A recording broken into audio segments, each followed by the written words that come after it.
ভারী বৃষ্টি কমে আসার কারণে বন্যা পরিস্থিতি উন্নতির দিকে যাবে বলে জানিয়েছে বন্যা পূর্বাভাস ও সতর্কীকরণ কেন্দ্র। কিছুক্ষণ আগে ব্রিফিংয়ে এসব তথ্য জানানো হয়েছে। এছাড়া রাজধানীতে আজও বৃষ্টির কারণে ভোগান্তিতে পড়েছেন নগরবাসী। এসব বিষয় নিয়ে বিস্তারিত জানাতে সরাসরি যুক্ত হচ্ছেন সহকর্মী সাদিয়া ন্যান্সি।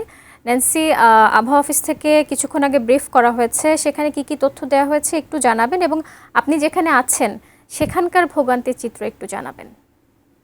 সাধারণ মানুষের ভোগান্তি, সেই ভোগান্তির চিত্র কিন্তু আমরা সকাল থেকেই দেখছিলাম।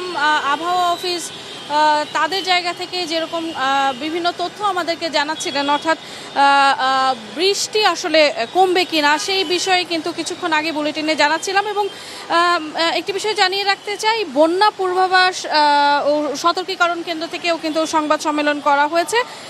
তাদের পক্ষ থেকে যেটি আসলে জানানো হয়েছে, যেহেতু বলছে যে আগামী 48 ঘন্টার মধ্যে যেই ভারী বর্ষণ, সেই বর্ষণ অনেকটা কমে আসবে, সেই দিক থেকে বিবেচনা করে তারাও কিন্তু বলছিলেন যে যেসব এলাকায় এই মুহূর্তে বন্যা পরিস্থিতি রয়েছে সেটির কিছুটা উন্নতির আশা কিন্তু তারা প্রকাশ করেছেন। পাশাপাশি বলছেন 4টি পয়েন্টে প্রায় 3টি নদীর পানি কিন্তু এই মুহূর্তে বিপদসীমার উপর দিয়ে যাচ্ছে।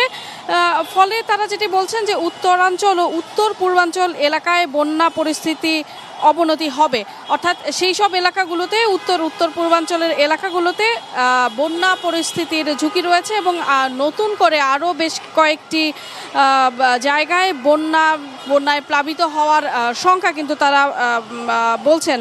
তবে পাশাপাশি দক্ষিণ পূর্বাঞ্চলের বন্যা পরিস্থিতির উন্নতির কথাও কিন্তু তাদের পক্ষ থেকে জানানো হচ্ছিল। বিশেষ করে যদি বলি, রংপুর, কুড়িগ্রাম, লালমনিরহাট বা নীলফামারীর মতো জেলাগুলোতে বন্যার পানি বাড়ার সংখ্যা কিন্তু তারা প্রকাশ করেছেন। তবে তারা বলছেন যে যেহেতু আবহাওয়া অফিস এবং বন্যা পূর্বাভাস কেন্দ্র তারা সমন্বয় করে কাজ করছেন, যেহেতু সকালবেলার সংবাদ সম্মেলনে আবহাওয়া অফিস থেকে জানানো হয়েছে যেহেতু 16 তারিখের পরে আবার একটি ভারী বর্ষণের সম্ভাবনার কথা তারা বলছেন, তাই তারাও বলছেন যে আগামী 7 দিনের মধ্যে যদি বন্যা পরিস্থিতি বৃষ্টি যদি কমে আসে তবেই বন্যা পরিস্থিতি খানিকটা উন্নতি হবে, তেমনটাই কিন্তু জানাচ্ছিলেন। তবে সাধারণ মানুষের ভোগান্তির কথা শুনলে যেটি বলছিলেন, ভোগান্তি গত 2 দিন বা 3 দিন যে বৃষ্টি হচ্ছে সেই তুলনায় কিন্তু আমরা সকাল থেকে কিছু জায়গায় দেখেছি ভোগান্তি হয়তো কিছুটা কমেছে। কারণ আপনি দেখেছেন যে গতকালও মোটামুটি পুরো ঢাকা শহরে কিন্তু জলাবদ্ধতার যেই বিষয়টি সেটি কিন্তু আমরা দেখেছি যে জায়গায় জায়গায় হয়তো গণপরিবহনগুলো নষ্ট হয়ে যাচ্ছে, গণপরিবহন পেতে সমস্যা হচ্ছিল।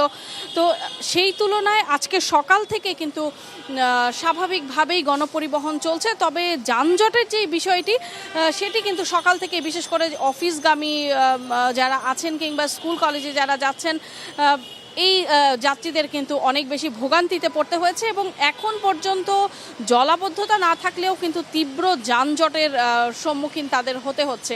তো সব কিছু মিলিয়ে যদিও আবহাওয়া অফিস এবং বন্যা পূর্বাভাস কেন্দ্র দুই জায়গা থেকেই কিছুটা ইতিবাচক খবর দিচ্ছে, তবু আসলে মানুষের ভোগান্তি কিন্তু এখনও রয়ে গেছে।